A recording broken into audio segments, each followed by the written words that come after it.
What's going on, everybody? David here from Bluckers Videos and Toys, and today we are going to be taking a look at the Jurassic World Dominion Extreme Damage Line Series 2 and 3.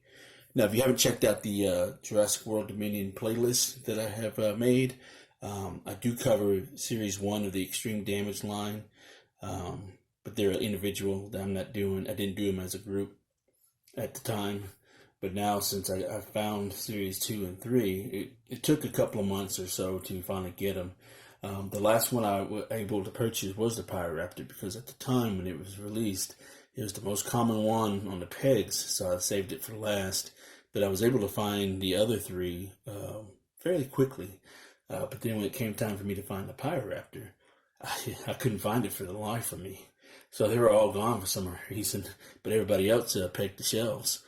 And so finally I was able, probably like maybe 6 weeks later down the line or so, probably longer, I don't know how long it took, but I finally was able to find a Pyroraptor because I wanted to combine this one big review.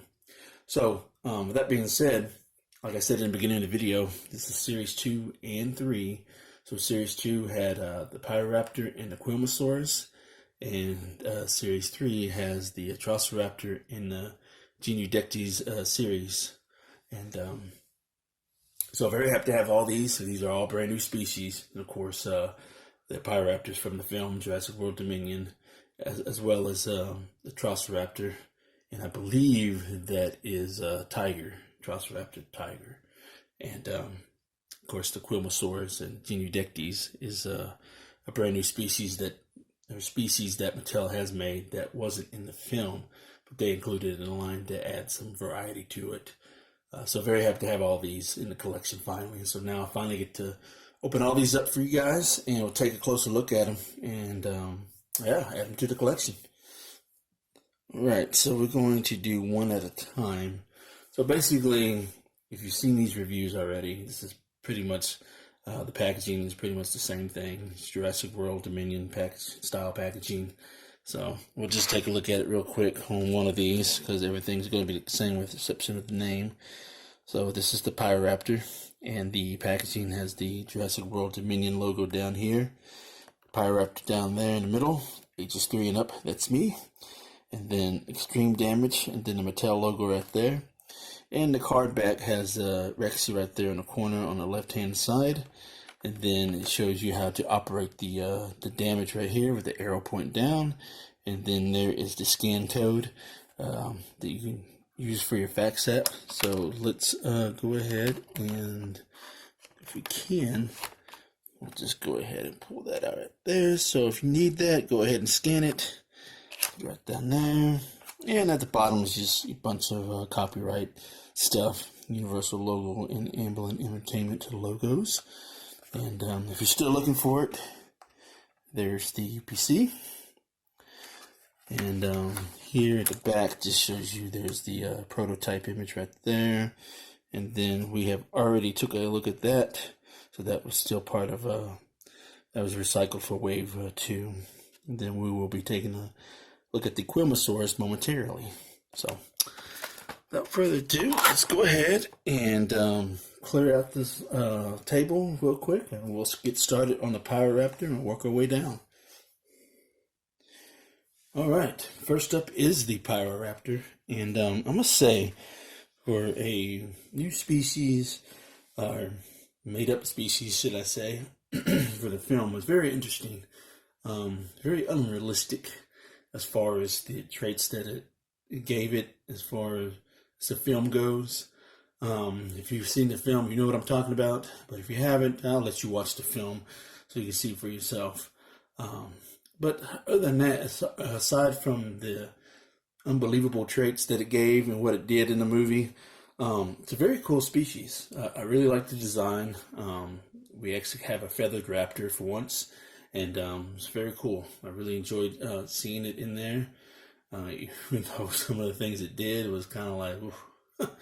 But aside from that, very cool species. As far as the sculpt goes, it kind of shorted the feathers on the arms, but I know that there are some fan-made accessories that can go on the arms that they made specifically so that this can be a little bit more longer and more accurate to the movie. But anyways, let's go ahead and pop this thing out. Alright, so we got the Pyroraptor out of its packaging. So let's take a closer look at this thing. Sorry. So overall, I love the sculpt, and Mattel does a great job with their sculpt. You know, I love the fact that they included the feathery texturing on the tail and everything. Look how clean that is. That's very clean, feathery texturing. I love the fact that they included on the legs, you know, and then on the arms. I wish they did paint a little bit on the arms like they did for the legs right there. I think it would have stood out more, but they didn't. But at least it's got some, a little too short, you know, to be movie accurate. The feathers were like way long, you know. It was like almost if they had wings that they could fly. Like I mentioned before, there is a fan out there that makes, I forgot the person's name or handle, should I say, did make wings or feather attachments to go on these arms and stuff for these figures. So very cool. But aside from that, like I said, overall the sculpt's very amazing. Feather texturing right there, alongside the back, and then on the skull. Love the texturing there. Love the fact that they included the feathers on the top of the hair. So, and then you got the feathering texturing on the side of the face. Skull there. So very cool.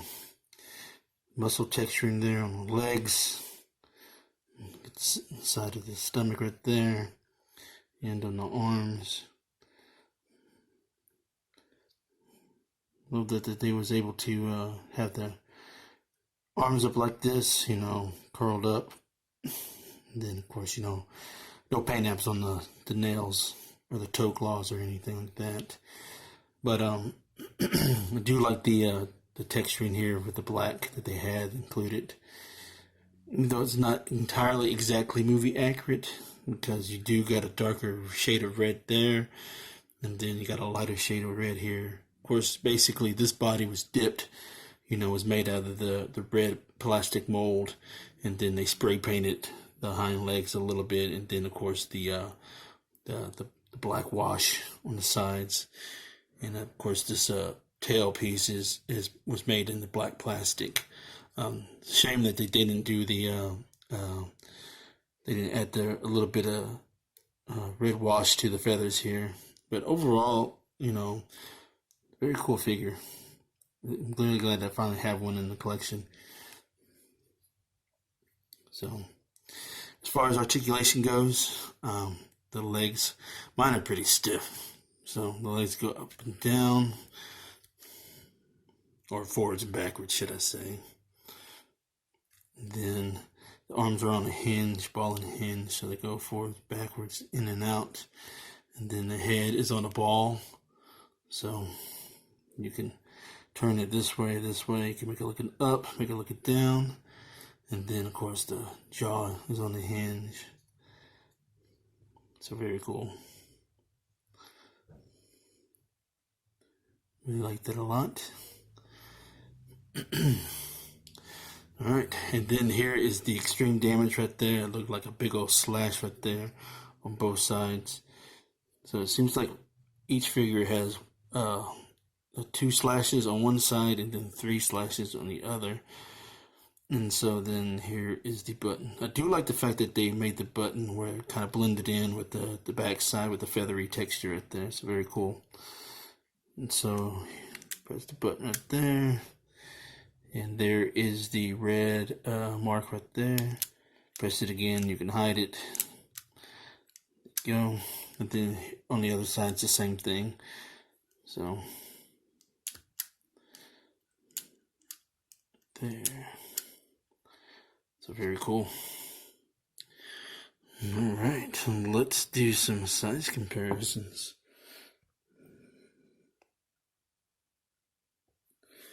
Alright, so we're going to compare it to another raptor. This is an oldie but a goodie. This came from the Fallen Kingdom line. It is also a battle damage, but I think it was called battle damage, not extreme damage at the time. So here's a basic raptor that we got. So as you can tell, size difference is a little bit different. The Pyroraptor is a little bit more squatty, more slanted, and then of course the regular raptor is on its regular stance right there. So as you can tell, the battle damage came a long way. So you got the little tab right there where you could just do it like that and it just rolls. Right there, you just got the button. Some people prefer this one, others prefer that one. I guess it depends on who you or what your preference is. Let me know what you think in the comments. Do you like the button or do you like the slide? And then next up, we are going to put a human on this side. So there you go. Probably not entirely film accurate. Maybe a little bit smaller. I think it was a little bit smaller. I think they might have been maybe half the size of the Velociraptors in the film. But nonetheless, still cool. Alright. And then for the final comparisons, we are going to compare it to the Raptor from the Series 1. Right there. There you go. Alright, let's go on to the next one. Okay, the next one up is the Quilmosaurus. At first, this was probably one of the harder ones to find in the beginning when it first came out. But I got lucky enough when I found it. Just had one of the Walmarts near my job was fully stocked. They had like pegs and pegs of these things, so it was a no-brainer. I was able to get it. So, but yes, the Quilmosaurus is part of the Abelisaurida family, mostly closely related to the Carnotaurs. This is pretty much, I think this one species is pretty much scale accurate, but we'll find out later on. But anyways, like I said, this is your basic Jurassic World style packaging. And before we get started on the review, just go ahead and lift that tab up. So in case anybody wants it, they can have it. And then here is the back of the packaging. There is the prototype image of it, and then just reviewed that, and I do have a review of that up already. So let's go ahead and get this thing out of the packaging.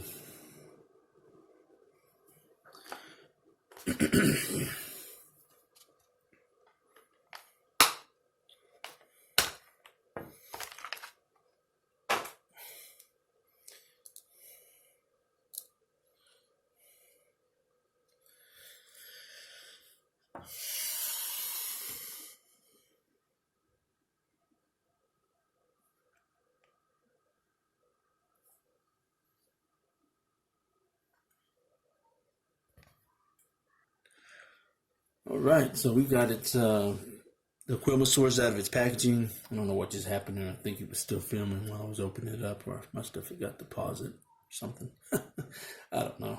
Anyways, this is live, so that's what happens when you do live stuff and don't edit videos. Anyways, back on the dinosaur. But yes, I do like this sculpt. I love the Quilmosaurus, and to be honest, in reality, they don't know what it actually really looks like. The only thing that they have is the hind legs, a part of the legs and stuff. And so this is what they think it looks like. But even though it's still pretty cool, even though it's part of the Abelisauridae family and related to the Carnotaurs, the only thing that I have an issue with this is that the arms and hands, it should only be like that. That's how short the arm should be. You should not have a forearm or elbow or anything like that. Just a straight arm with hands. No elbow joints. But it is what it is. So, But basically, yeah, this is a very cool species. I do like the molding of this and the body type because it looks like an alligator. It's the way they molded this. It kind of reminds me of the alligator, the texturing and everything on the back, all the way from the neck and back. Like I said, I do love the coloring of this because it was dipped in this light green plastic, but the dark green, it was painted in, and one of the rare occasions that they actually went all the way into the tail, so that's very cool. Even though it didn't go all the way to the tip, they actually painted the tail. That's amazing in itself.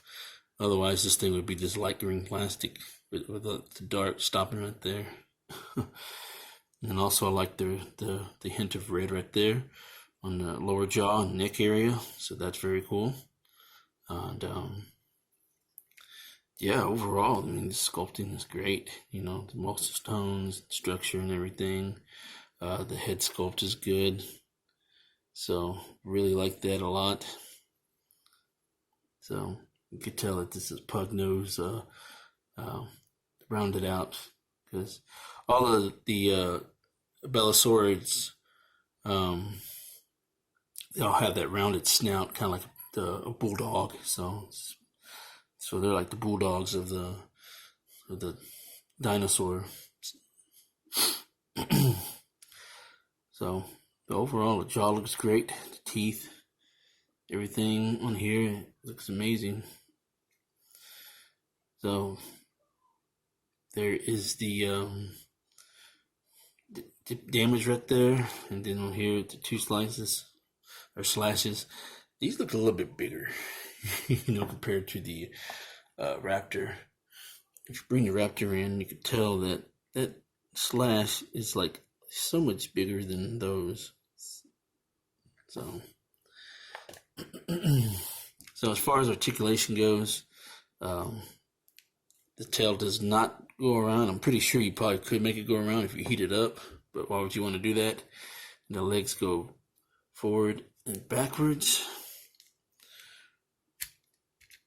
And then the arms are on the hinge and ball. Go forward, backwards, in and out. And then jaw opens and closes all the way like that. Do you like the fact that they have that wet texturing right there as far as on the gum lines? And then the head is on the ball joint. You can rotate left and right, up and down.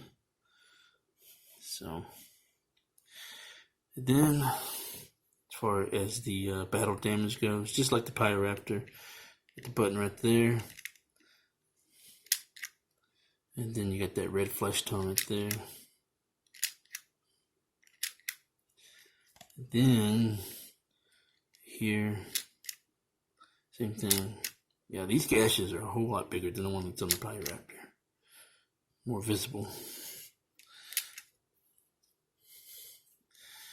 Alright, so let's go ahead and do some size comparisons. Let's bring out a human. And this one is a little bit smaller than actual scaling. So if you wanted to get a true accuracy, I think it would probably be like that big. This could be like a sub-adult, if you choose to make it that way. But still, nonetheless, still a cool figure. Really do like that scaling though. Looks awesome. And let's go ahead and bring out Raptor for the scaling there.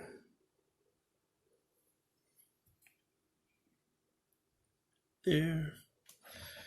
And we can bring out the Pyroraptor.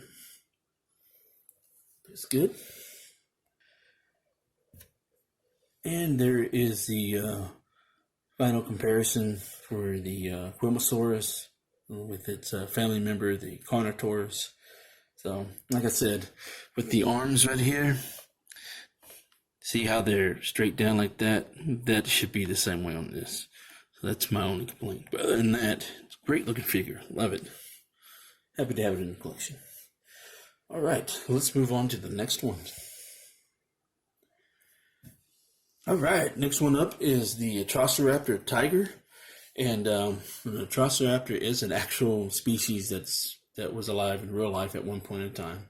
I do know that originally for Dominion they were going to have the Deinonychus, but for some reason they scraped it and decided to go with Atrociraptors. Why, I don't know. I haven't done any research on that or looked into it as to why that is. But nonetheless, that was actually going to be, originally was going to be a Deinonychus, but they decided to go with the Atrociraptor instead. So, like I mentioned before, this is a Atrociraptor tiger, and this was the final Atrociraptor of the four from the film that I needed. So very happy to have it. And so, like I said, it's basic Jurassic World Dominion style packaging. And back here is this is the prototype image, and we already reviewed that, and this will be the next and final review for this series. And so this is from Wave 3. Let's go ahead and get it out of the packaging and take a look at it. Alright, upon looking at this figure, I really love this figure. Love the style of how Mattel has, over the years, have made their battle damage / extreme damage figures. They're probably some of the better sculpts as far as accuracy goes and as far as articulation goes, whether it comes to their basics, their mid-sized dinosaurs, their medium-sized dinosaurs, and whatever size. Extreme damage is pretty much like the best sculpt in film accuracy when it comes to their species and stuff, in my opinion. What you think in the comments below? Let me know if you feel the same way or you don't. Love reading what y'all say. But yeah, so this is a Atrociraptor tiger, and looks like we got a couple paint scuffs right there, but that's okay. But yeah, this sculpt is amazing, and really like how this looks. If the difference between a raptor and a Atrociraptor is its snout is a little bit more shorter than a raptor's snout, as far as the film goes, not real life. Because this is the film series, and they had to alternate a few things here and there to fit the Jurassic Park lore / world lore, whatever you want to look at it. But yeah, the head sculpt is a little different than a raptor's. It's a little bit shorter, more rounded, nose and everything. But anyways, I really love the fact that the colors of this turned out great. As far as what it looks like in the film, I'm pretty sure eventually we'll probably get a basic figure of Tiger. I don't know yet, but I'm really happy with this one. Really happy to have this particular sculpt. And love the fact that they had the stripes all the way down here, and including even on the tail, even though it didn't go on here all the way down. At least they still got a little bit on the tail, even if it's half of it. That's better than nothing. So just hints, tiger. But yeah, really like the fact that they included the stripes or tiger stripes all the way down here, and then like the little bit of spray paint of the legs or the foot. It's a shame they didn't paint the claws or whatnot, but that would have made this stand out a little bit better. But it's Mattel. What do you think? But love the face sculpt on this thing. I think they did a real good job on that. And then over here, this face sculpt right there looks good. Eyes on point. So it looks like got a little paint chip right there. Looks like a little cavity right there. We can get a little cavity.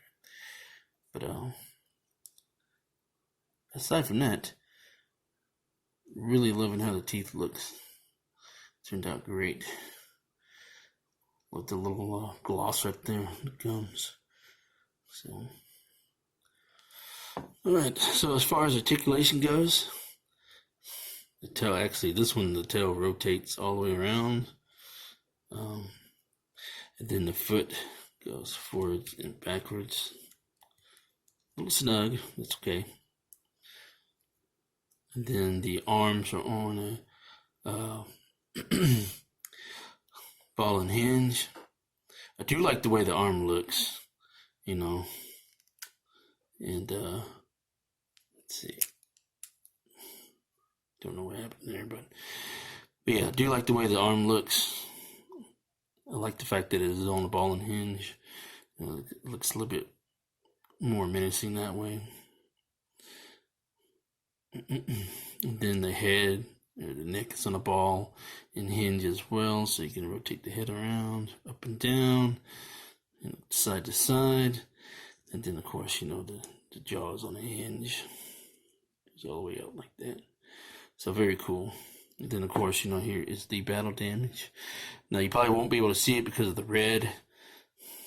It kind of blends in. So there it is, a little bit right there. Flesh tone right there. The bloodied version right there.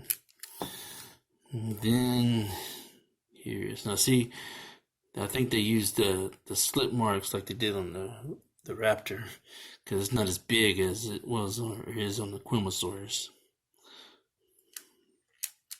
So there, you can see that. There you go. So very cool. Alright, let's do some comparisons. So there is the Velociraptor right there. And then let's bring out a raptor right there. As you can tell, as far as the sculpt goes, like I said, this Velociraptor, this thing is a little bit more rounded out than this one, than the Raptors. So 2 different head sculpts right there. It's very cool. And let's bring in our Pyroraptor buddy right there. That's good.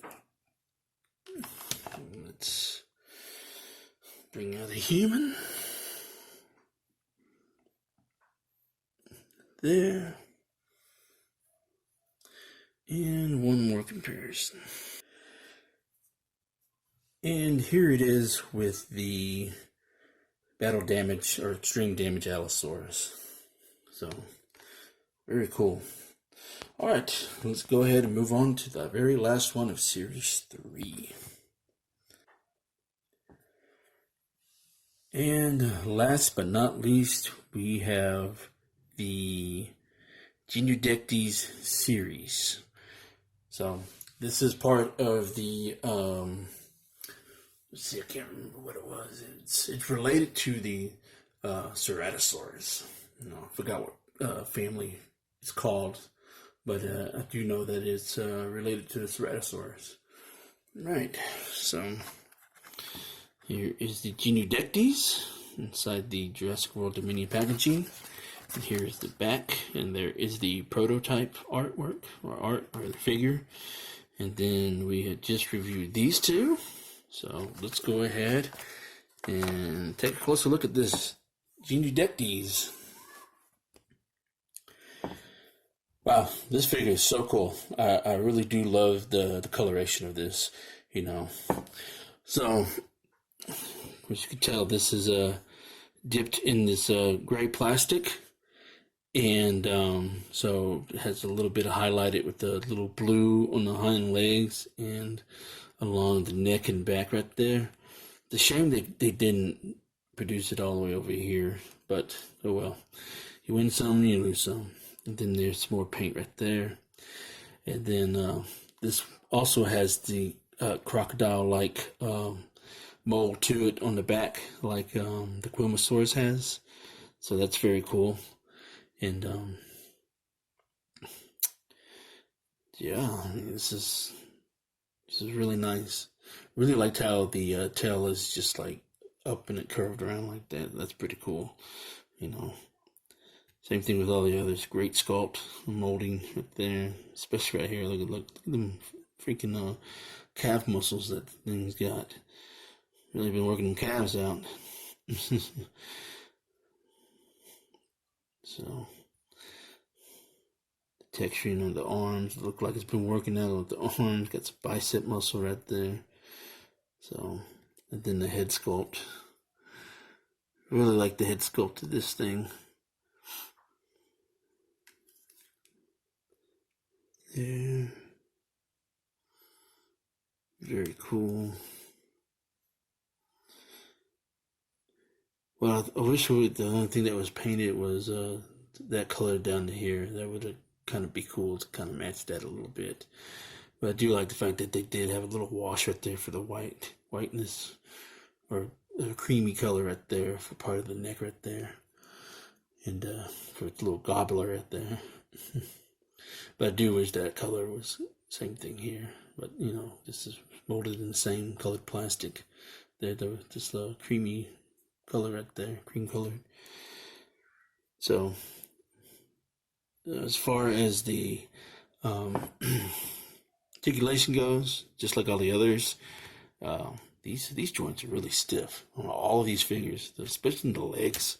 So forwards and backwards, as you can tell, there, forwards and backwards there, and then the arms showing a ball in the hands, forwards, backwards, in and out.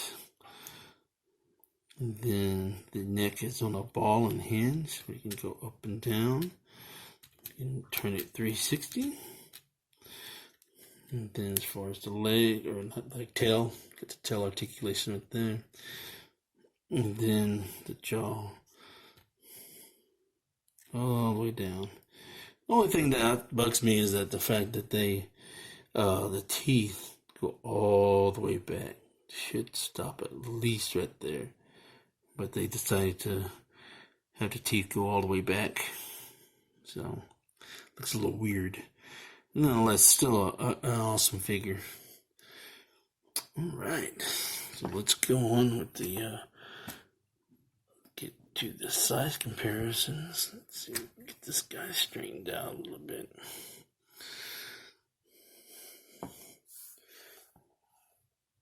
Alright, let's go and compare it to the Quilmosaurus. There. So, real life, these things are the Geniodectes and the Quilmosaurus, probably about the same size. So, and then let's bring out another extreme damage, Dimetrodon. So very cool right there. Really like that. And here is a human. So this is a little bit small on the smaller side. I think it might be accurate. If not, it might just be a little bit up there. So you could make this a sub-adult. Right. So then the final comparison is it's related to the Ceratosaurus. Give me a second. Alright, so there it is. It's the Ceratosaurus next to it. Those who has the original Fallen Kingdom one and the rest of these, you know, they're very hard to stand up. And I never did pick up any of the newer ones that came out with the little slider button. So don't have any of those to compare it to. But, you know, at least I have this one and the first one. Nor do I not have the Hammond collection one. Would like to get that, but we'll see. But yeah, so there, along with its family member, the Ceratosaurus. And there you have it, guys and gals. the Series 2 and Series 3 of Extreme Damage dinosaurs from the Jurassic World Dominion line. Pyroraptor, the Quilmosaurus, Atrociraptor Tiger, and the Genudectes series. So for a final thing, I do want to do a little collection update. Alright, so this is all the extreme dinosaurs, or extreme damage dinosaurs that I have in my collection. Except this is not a dinosaur. But yeah, I do have all the extreme damage from the Dominion line, I believe. I might be missing one, but that's okay. I think it's the Tyrannosaurus Rex. I already have one of those, but don't need another one. But anyway, so yeah, this is my extreme damage collection from the Dominion line. What y'all think?